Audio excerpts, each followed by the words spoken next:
I'm actually here with a presentation, and I'm here to talk about, ostensibly, your hardware knowing a little bit about its environment. So just to start this off, I know that we're after lunch, and everybody's probably a little bit dozing off. So I want to start out with a little bit of exercise by having everybody raise their hands for a whole bunch of questions, which will help me gauge my audience a little bit. How many people here like JavaScript? Almost everybody here. That's great. Okay, how many people here like Node.js? That's pretty good too. Great. How many people here like hardware? Awesome. How many people here have actually developed against hardware? I'm losing a little bit of the crowd, but that's good. I'm here to help change that. Because the next question is, how many people here have had one of these mornings? Come on. Where the fuck am I? What's going on? This is how I think of code. This is how most code is. It really doesn't know what's going on. It thinks, I have this little box. What's in this box? Well, what happens if we take the box away? What happens if we expand that? We have the ability to do that. How many people here have seen one of these? It is a Raspberry Pi. How many people here have one of these?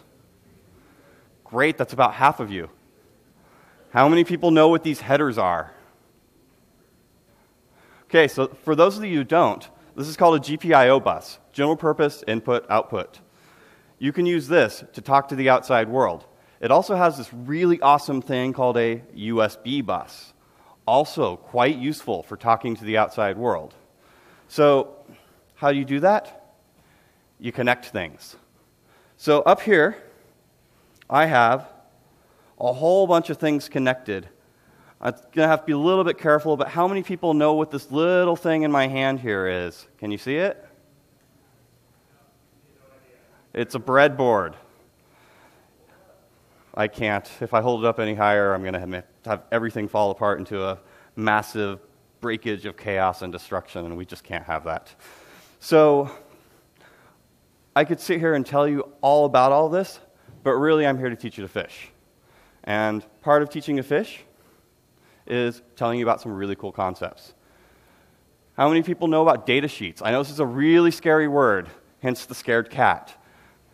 Data sheets are the things that tell you all about the hardware that you're going to be talking to, how it communicates, what protocol it uses, and how everything comes together. I know Ward was fantastic in showing you all the scary little diagrams when he was talking about data sheets.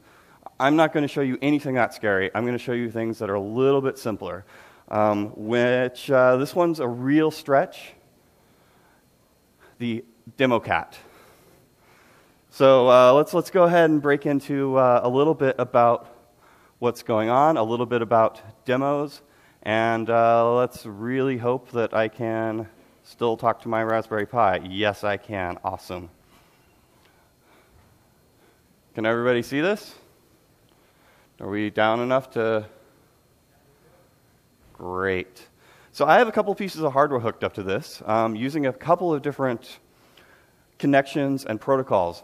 The first one that I want to show you is an awesome little tiny GPS unit, which, let's see if I can gracefully get this up without breaking anything. Little tiny thing in my hand here. This thing is using USB to UART. How many people know what UART is? All right, I'm losing a little bit of my audience, but UART is pretty much your TTL communication, your serial communication, sending bytes back and forth, bits back and forth, very, very cleanly. So what we're going to do here is there is a protocol on top of the UART called NMEA. Honestly, I don't even know what NMEA stands for, but we're just going to go for it. So NMEA is the piece that reads from the GPS, breaks it up into the parts and pieces, and tells us what's going on.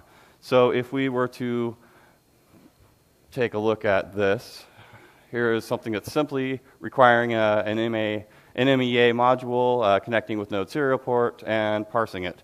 So I'm going to show you what these packets actually look like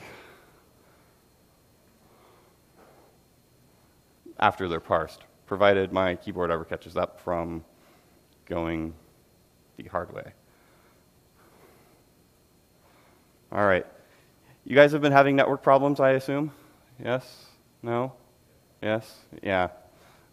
Me too. So I'm going to switch to something else here, also USB to UART, because the Raspberry Pi has a serial port built into it. This will be not quite as cool. I'm hoping that I get my network back so I can show you an actual browser demo. No, I have to have them both tethered together, but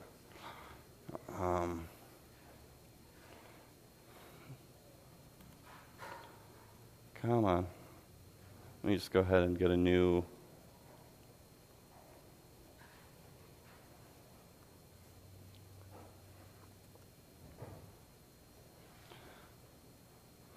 How many people have used Screen to connect to a TTY? All right. We're going to do that right now.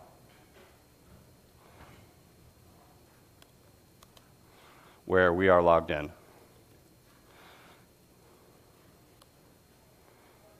We're going to edit anyways because we're already blocked.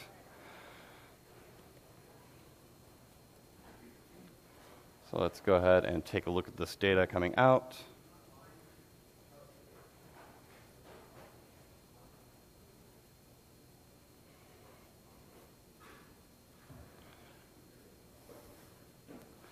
Which is doing nothing. Awesome. Okay. I can go right past this. Demo fails are awesome. So we also have how many of you have heard of a really cool piece of hardware called a 10DOF, or 10 degrees of freedom? All right, we're down to about 4 or 5. So what this is, and I'll actually show you the cool little thing here in a minute. It is a very awesome piece of hardware using something called I2C, which is another of these fantastic bus protocols to communicate 4 different chips: accelerometer, magnometer, a very nice bus. So what we're connecting up is power, ground, SLA, and SLC. Those are the 2 one-wire pieces that, or not one-wire, I2C pieces that you connect together that actually get you to communicate with the device. So on this device, if you take a look here, I'm using this module called I2C, which compiles nicely. So what we're doing here is we're doing a wire scan, and we're essentially asking the device through the I2C bus, what addresses do you have? So let's go ahead and run this. And it is telling us that it's finding a device at address 30, a device at address 83, a device at address 105, and a device at address 119. I know this doesn't really tell you much, but since I actually know what the chips are, I go and look at these crazy things called datasheets. So one of the things here is a motion sensor. My goal is to make the word datasheet be a lot less scary and a lot more user-friendly. But not all of these are as friendly as they could be. As you see here, there's all this stuff. Looks like probably 42 pages of absolutely crazy stuff and how to hook everything up. And we're going to make it to the same diagrams that Ward was showing us, the SPI timing diagrams, that are a little bit more than what we actually care about, since we have a bus in front of us, this I2C bus that's doing the abstraction for us. So we're just going to go ahead and fast forward here until we find more of these timings, until we find this. So let me scroll a little bit so you can actually see it on the screen. So these are the commands that we're actually sending to this gyroscope here to ask, who am I? Which it should respond 0x53, which if you read binary, that should be extremely obvious to you. And it has all these other great things that we can ask for. So what do we do with this? Well, we have code.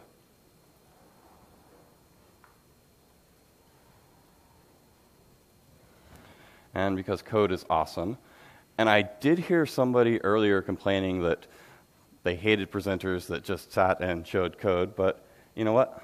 I like code. So I at least want to show you what some of this does. So gyroscope here. We are writing bytes as we init. We're writing the who am I. We're checking for 0xD3.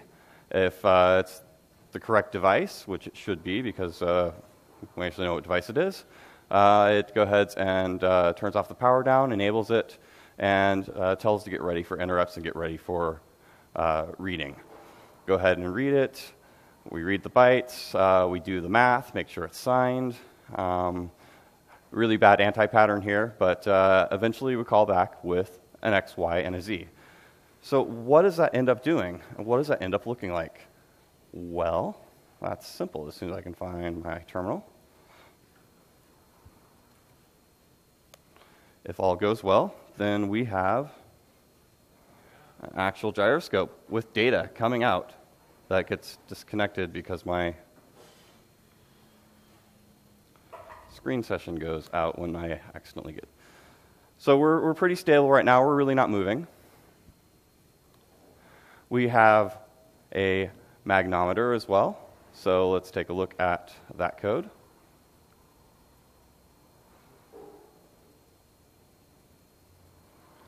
Which is an HMC 5883L, which if we go look at our data sheets over here,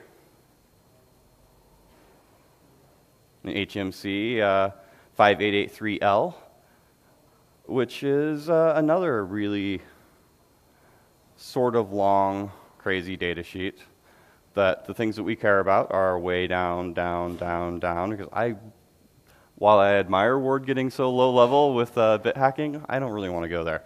So we have some configuration registers, some data output, and some identification registers that we can read from. Obviously, the configuration and mode are read-write. Everything else is read-only. So what does that mean?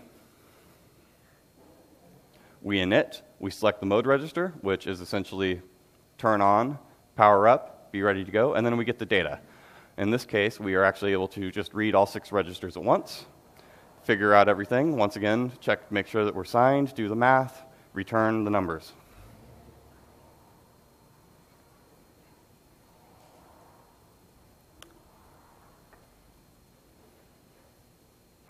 Not a number, this is the output and then the math that's happening on it. There we go. The degrees that we are facing. Wow, look at that. Just like it's supposed to work. Which reminds me, I'm going to take a break since we're having such good luck with things working. Let's see if we can get output from the GPS.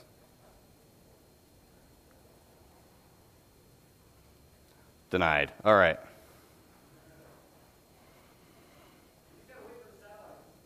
No, it would be, I'm outputting all the packets, so the one that was getting great connections back there and was giving me all of the, yeah, that's how it works. So let's go back to these sensors. And we also have an accelerometer, which once again, going to go ahead and demo here and take a look at. This, I happen to know, is an L3G 4200D. Let's go take a look at that data sheet here. That's the wrong one. That's the wrong one. Oh, it's an ADXL. Sorry, my bad. ADXL 345, right here, accelerometer.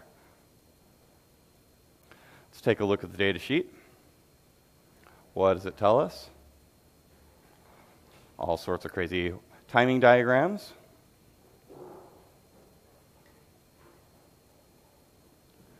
And the device ID, and all the data that we need to get. Power control, data X0, data X1, least significant, most significant, actually it's most significant, least significant, and everything else. So let's go ahead and take a look at this.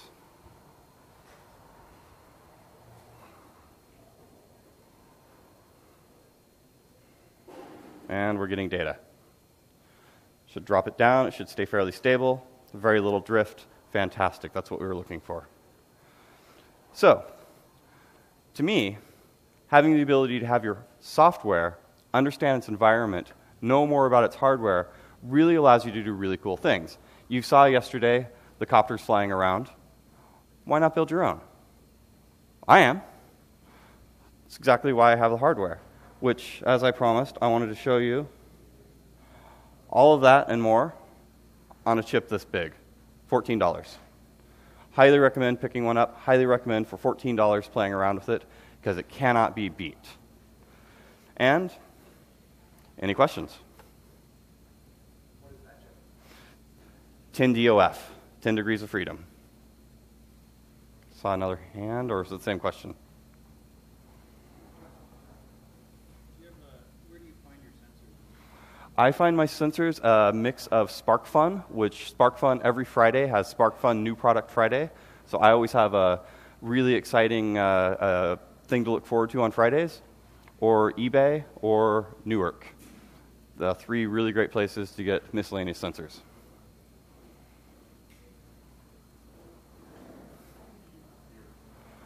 These cannot be used with beer, but you can use a one-wire temperature probe. There are also magnet-based flow control that will actually tell you how much liquid is going through, though the cheaper ones, I'm not sure I'd want to send beer through. They're kind of cheap plastic.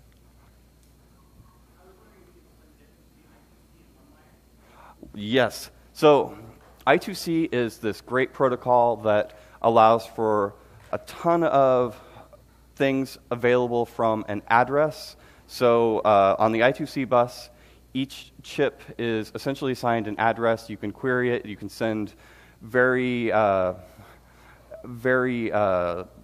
the word I'm looking for? Straightforward byte requests to. They'll respond. They'll send back byte responses, either 1 byte or 6 byte or 10 byte, however many bytes they're supposed to do. It's a fairly open protocol. Each device is mapped to an address. One-wire, on the other hand, is a little deceiving. It's actually 3 wires or 4, depending on how you can configure it. You can configure it in slave mode. You can configure it in non-slave mode, which is the multiple wire. And each chip is assigned its own UID. I think there's 65,000 that you can have on one bus. And you send a request, and they just sort of chain all the way through, each responding one by one. There's no real ability to say, you over there, what's your temperature? Any other questions? All right, that's all I have.